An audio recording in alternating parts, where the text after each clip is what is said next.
నరసింహ జయంతి. శ్రీ మహావిష్ణువు దశావతారాల్లోని 4వ అవతారమే నరసింహుని అవతారం. హిందూ పురాణాల ప్రకారం నరసింహ అవతారంలో సగం మానవ శరీరం, సగం సింహం శరీరం కలిగి ఉంటుంది. తన భక్తుడు ప్రహ్లాదుని కాపాడేందుకు హిరణ్యకశిపుని వధించడానికి ఆ శ్రీహరి నరసింహస్వామి రూపంలో వచ్చారు. ఈ నరసింహ జయంతి సందర్భంగా భారతదేశంలో ప్రసిద్ధి చెందిన నరసింహ క్షేత్రాల్లో కొన్ని ఈ వీడియోలో తెలుసుకుందాం. వీడియోని స్కిప్ చేయకుండా చివరి వరకు చూడండి. అలాగే వీడియోకి లైక్ చేసి మా ఛానల్ని సబ్స్క్రైబ్ చేసుకోవడం మర్చిపోకండి. హలో ఎవ్రీవన్, వెల్కమ్ టు వేల్పు.com. Number 15, Narasimhaswamy temple, Mulugu. ఇక్కడ నరసింహస్వామి విగ్రహం మానవ శరీరంలా మెత్తగా ఉంటుంది. అంతేకాదు, నరసింహస్వామి విగ్రహానికి ఛాతిపై వెంట్రుకలు కూడా ఉంటాయి. మనం వేలితో విగ్రహం ఛాతిపై తాకితే శరీరంలాగా సున్నితంగా లోపలికి వెళ్తుంది. ఇక స్వామివారి పాదాల చెంత నుండి నిత్యం ఒక జలధార ప్రవహిస్తూ ఉంటుంది.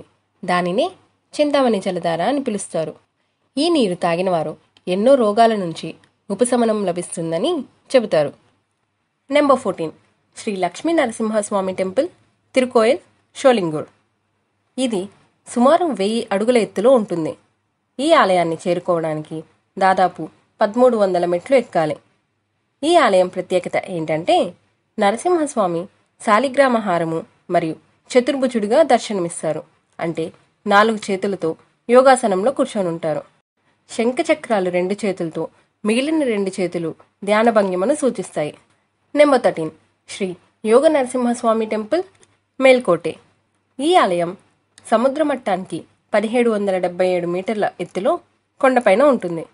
పైనుండి చూస్తే మేల్కోటే పట్టణం మొత్తం అద్భుతంగా కనిపిస్తుంది. ఈ ఆలయాన్ని దక్షిణ భారతదేశంలోని బద్రీనాథ్గా కూడా పిలుస్తారు. ఈ ఆలయంలోని యోగ నరసింహస్వామిని ప్రహ్లాదుడు స్వయంగా ప్రతిష్ఠించాడని నమ్ముతారు. నెంబర్ 12, శ్రీ ఉగ్ర నరసింహస్వామి టెంపుల్, సింగర్కుడి, కడ్లూరు. సింగర్కుడి లక్ష్మీ నరసింహస్వామి దేవాలయం కడ్లూరు జిల్లాలో పాండిచేరి నుండి 6 కిలోమీటర్ల దూరంలో ఉంటుంది. ఈ దేవాలయం 1000 సంవత్సరాలకు పైగా పురాతనమైనది. దీనిని రాజవర్మన్ అనే రాజు నిర్మించారు. ఈ ఆలయంలో నరసింహస్వామి 16 చేతులతో హిరణ్యకశిపుని సంహరించే ఉగ్ర రూపంలో దర్శనమిస్తారు. ఇక్కడ స్వామివారు ఉగ్ర నరసింహ లేదా సింగపెరుమాల్ అని కూడా పిలుస్తారు. ఈ ప్రదేశాన్ని అభిషేక పాకం అని కూడా అంటారు. Number 11, Sri Lakshmi Narasimhaswamy temple, Yadagirigutta. యాదర్శి అనే ఋషి నరసింహస్వామికి భక్తుడు. అతనికి స్వామివారిని ప్రత్యక్షంగా చూడాలని కోరిక పుట్టింది. ఆంజనేయ స్వామి సలహా మేరకు తపస్సు చేయగా తన భక్తికి మెచ్చిన స్వామి ఉగ్ర నరసింహ రూపంలో ప్రత్యక్షమవుతాడు. ఆ ఉగ్ర నరసింహస్వామి మూర్తిని చూడలేక శాంత స్వరూపంలో కనిపించమని యాదర్శి కోరగా స్వామివారు కరుణించి లక్ష్మీ సమేతుడై దర్శనమిచ్చి ఏం కావాలో కోరుకో అంటే యాదర్శి స్వామివారిని ఈ కొండపై కొలువై ఉండిపోమ్మని కోరాడు. అతని కోరిక మేరకు స్వామివారు జ్వాలా నరసింహగా, యోగ నరసింహగా, నంద, గండబేరుండ నరసింహ రూపాల్లో ఈ కొండపై కొలువై ఉండిపోయాడు. అందుకే ఈ క్షేత్రానికి పంచనరసింహ క్షేత్రం అని కూడా అంటారు. ఆ ఋషి కోరిక మీద ఈ కొండ యాదాద్రిగా పేరు పొందింది. Number 10, Sri Lakshmi Narasimhaswamy temple, Kadiri. భక్త ప్రహ్లాద సమేతంగా శ్రీ లక్ష్మీ నరసింహస్వామి దర్శనమిచ్చే ఏకైక ఆలయం కదిరి లక్ష్మీ నరసింహస్వామి ఆలయం. ఖా అంటే విష్ణువు పాదం, ఆద్రి అంటే పర్వతం. విష్ణువు పాదం మోపిన ప్రాంతం కాబట్టి దీన్ని మొదట కాద్రి క్షేత్రంగా పిలిచేవారు. కాలక్రమంగా అదే కదిరిగా మారిపోయింది. ఈ ఆలయంలో స్వామివారికి అభిషేకం చేసిన తర్వాత విగ్రహం నుంచి వక్షస్థలంలో శ్వేత బిందువు కనిపిస్తూనే ఉంటాయట. వీటిని ఆలయ అర్చకులు ఎప్పటికప్పుడు తొలగిస్తూనే ఉన్నప్పటికీ ఆ శ్వేత బిందువు కనిపిస్తూనే ఉంటుందట. Number 9, Ahobilam Narasimhaswamy temple, Ahobilam. ఈ ప్రదేశాన్ని నవనరసింహ క్షేత్రం అని కూడా పిలుస్తారు. ఎందుకంటే నరసింహస్వామి 9 విభిన్న రూపాలలో పూజింపబడుతున్నారు. అలాగే ప్రధాన ఆలయం నుండి 5 కిలోమీటర్లలో అన్ని రూపాలకి ప్రత్యేక ఆలయాలు ఉన్నాయి. జ్వాలా నరసింహస్వామి, అహోబిల నరసింహ, మాలోల నరసింహ, క్రోధ నరసింహ, కారంజ నరసింహ, భార్గవ నరసింహ, యోగానంద నరసింహ, ఛత్రవట నరసింహ మరియు పావన నరసింహ అనేవి అహోబిలంలో నరసింహస్వామిని 9 రూపాలు. నరసింహస్వామి యొక్క 9 రూపాలను పూజించే ఏకైక ప్రదేశం కూడా అహోబిలం ఆలయమే. నెంబర్ 8 శ్రీ పానకాల నరసింహస్వామి మంగళగిరి. హిరణ్యకశిపుని వదనాంతరం నరసింహస్వామి చాలా భయంకర రూపంతో ఉన్నారు. దేవతలంతా ఆ దేవదేవుణ్ణి శాంతించమని ప్రార్థించినా ఫలితం కనిపించలేదు. అప్పుడు లక్ష్మీదేవి ఇక్కడ తపస్సు చేసి స్వామికి అమృతాన్ని సమర్పించింది. దానిని గ్రహించిన స్వామి శాంతి స్వరూపులైనారు. ఈయనే మంగళాద్రిపై వెలిసిన పానకాల లక్ష్మీ నరసింహస్వామి. ఈయనకి భక్తులు కృతయుగంలో అమృతాన్ని, త్రేతాయుగంలో ఆవు నెయ్యిని, ద్వాపర యుగంలో ఆవు పాలని సమర్పించారు. అలాగే ఇప్పుడు కలియుగంలో పానకాన్ని సమర్పిస్తున్నారు. భక్తులు స్వామివారికి సమర్పించే పానకాన్ని పూజారి గారు ఇక్కడ స్వామివారి నోట్లో పోస్తారు. పానకం సగం అవ్వగానే గుటక వేసిన శబ్దం వస్తుంది. ఇక పానకం పోయడం ఆపేసి మిగతాది భక్తులకు ప్రసాదంగా ఇస్తారు. Number 7 Sri Lakshmi Narasimhaswamy temple Antarvedi. హిరణ్యాక్షుకుని కుమారుడైన రక్తవిలోచనుడనే రాక్షసుడు గోదావరి ఒడ్డున అనేక సంవత్సరాలు తపస్సు చేసి శివుని నుంచి ఒక వరం కోరుకుంటాడు. రక్తవిలోచనుని శరీరం నుండి కింద పడిన రక్తబిందువులు ఇసుక రేణువుల మీద పడితే ఆ ఇసుక రేణువుల నుంచి బలవంతులైన రక్తవిలోచనలు ఉద్భవించాలని వరం పొందుతాడు. ఆ వరగర్వంతో యజ్ఞయాగాలు చేసే బ్రాహ్మణులను, గోవులను హింసించేవాడు. ఒకసారి విశ్వామిత్రుని ఆజ్ఞపై వశిష్ఠుని 9 పుత్రులను సంహరిస్తారు. వశిష్ఠ మహర్షి శ్రీ మహావిష్ణువును ప్రార్థించగా ఆ విష్ణుమూర్తి లక్ష్మీ సమేతుడై నరహరి అవతారంలో తన మాయాశక్తిని ఉపయోగించి రక్తవిలోచనుని శరీరం నుండి రక్తం నేలపై పడకుండా చేసి సుదర్శన చక్రాన్ని ఉపయోగించి సంహరిస్తాడు.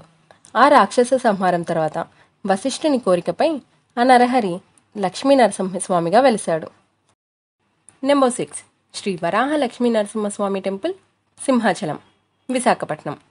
మహావిష్ణువు వరాహ అవతారం, నరసింహ అవతారం రూపాలను ఒకే శరీరంలో ఉన్నట్టు వెలిసిన ఒకే ఒక ప్రాంతం సింహాచలం. ఇలా ఒకే విగ్రహంలో వరాహం, సింహం, మనిషి రూపం ఉండడం ప్రపంచంలో మరే చోట కనిపించదు. ఈ 3 రూపాలను చూడాలంటే మనం 364 రోజుల పాటు ఎదురు చూడాల్సి ఉంటుంది. కేవలం ఒక్కరోజు మాత్రమే, అంటే అక్షయ తృతీయ రోజున మాత్రమే నిజరూప దర్శనం వీలవుతుంది. మిగిలిన రోజుల్లో ఈ ఆలయంలోని వరాహ నరసింహస్వామి మూర్తిని గంధపు పూతతో కప్పుతారు. ఇది లింగ రూపంలో ఉంటుంది. నెంబర్ 5 శ్రీ నరసింహ జరణి మందిర్, బీదర్. ఈ క్షేత్రంలో ఉండే స్వామికి జల నరసింహుడని పేరు. ఈ ఆలయంలో నరసింహస్వామి విగ్రహం గుహలో ఉంటుంది. ఈ జరణి నరసింహస్వామిని దర్శించుకోవాలంటే ఒక గుహలో మనిషి లోతుగా ప్రవేశించే నీటిలో నడుచుకుంటూ వెళ్ళాలి. అలా 600 మీటర్ల లోపలికి నీటి గుండా ప్రయాణం చేస్తే గుడి వస్తుంది. భక్తులకు ఊపిరాడేందుకు గుహలో సరైన వెంటిలేషన్, అలాగే విద్యుత్ ఏర్పాట్లు కూడా ఉంటాయి. Number 4 Shri Lakshmi Narasimhaswamy temple, Pune. ఈ ఆలయంలో నరసింహస్వామికి 2 విగ్రహాలున్నాయి. ఒకటి ప్రహ్లాదుడు స్వయంగా ఇసుకతో తయారు చేసింది. రెండవది బ్రహ్మదేవుడు స్వయంగా తయారు చేసిన శ్యామ్రాజ్, ఇది రాతితో తయారు చేసింది. నీల నరసింహాపూర్ ప్రదేశం గురించి శాస్త్రీయ ప్రాముఖ్యత కూడా ఉంది. శాస్త్రవేత్తలు ఈ ప్రాంతం గురించి అధ్యయనం చేసి నీర్ నరసింహాపూర్ భూమి యొక్క మధ్య ప్రదేశమని చెప్పబడ్డారు. నెంబర్ 3 శ్రీ నృసింగ టెంపుల్, పురి. ఈ ఆలయంలో ముందు శాంత నరసింహుడు ఉంటాడు. శాంత నరసింహుడు మానవునిలా పదునైన ముక్కు, వంకర మీసాలతో ఉంటారు. ఈ స్వామిని దర్శనం చేయడం ద్వారా ఎవరైనా శాంతంగా అవుతారని, కోపం, ఆందోళన, అలాగే నిరాశ అన్నీ మాయమవుతాయని నమ్ముతారు. ఒకసారి కలాపాహడ్ అనే దోపిడీదారుడు పూరిని దోచుకొని అనేక దేవాలయాలు దోచుకున్నాడు. అలా ఈ ఆలయంకి వచ్చి శాంత నరసింహుడిని చూడగానే కోపం చల్లారి ఆ దేవుణ్ణి తాకకుండానే అక్కడి నుండి వెళ్ళిపోయారు.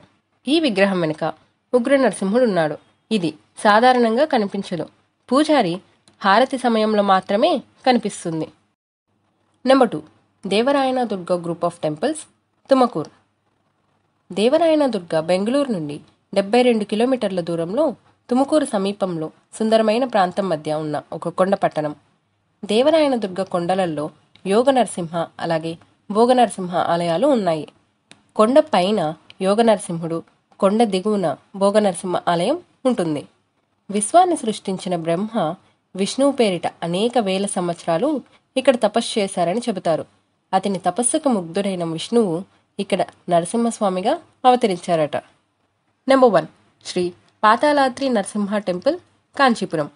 అసురరాజు హిరణ్యకశిపుని చంపిన తర్వాత ఈ ప్రదేశంలో తపస్సు చేస్తున్న ఋషులకు విష్ణువు నరసింహుడిగా కనిపించాడని బ్రహ్మాండ పురాణంలో ఈ ఆలయం ప్రస్తావించబడింది. హారతి ప్రదర్శన ఇక్కడ ప్రత్యేకమైంది. ఎందుకంటే ఈ ఆలయంలో స్వామికి 3 కళ్ళు ఉన్నాయని. 3వ కన్ను సాధారణంగా తిరునామంతో కప్పబడి ఉంటుంది. ఆలయ పూజారి తిరునామం ఎత్తడం ద్వారా హారతి సమయంలో మనము 3వ కన్ను చూపుతారు. ఈ టెంపుల్స్లో ఏది మీకు ఇంట్రెస్టింగ్గా అనిపించిందో కింద కమెంట్స్లో చెప్పండి. ఈ టెంపుల్స్ గురించి డీటెయిల్ ఇన్ఫర్మేషన్ కోసం లింక్స్ డిస్క్రిప్షన్లో ప్రొవైడ్ చేస్తున్నా. అలాగే ఈ వీడియో నచ్చితే లైక్, షేర్ చేసి మీ ఒపీనియన్ని కమెంట్ చేయండి. అండ్ మా ఛానల్ని సబ్స్క్రైబ్ చేసుకోవడం మర్చిపోకండి. Happy Narasimha Jayanti to all.